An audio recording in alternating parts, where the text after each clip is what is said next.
سلام. در این ویدیو میخوام درباره یکی از مهمترین قوانین گوچ اداری ترکیه صحبت کنم.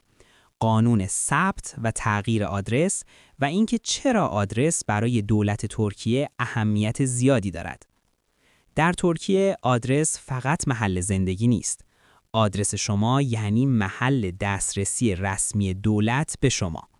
تمام مکاتبات دولتی، اعلان‌ها و بررسی‌های اداری بر اساس آدرس ثبت شده انجام می‌شود.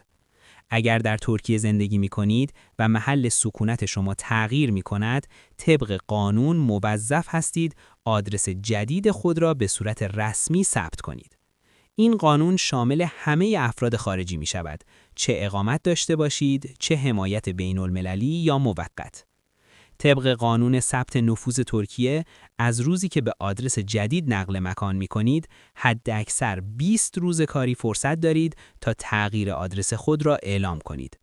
ثبت نکردن آدرس در این مدت می تواند باعث جریمه اداری شود و در مراحل مهمی مثل تمجید کیملیک، دریافت خدمات درمانی، ثبت نام مدرسه فرزندان یا انجام امور بانکی مشکل ایجاد کند.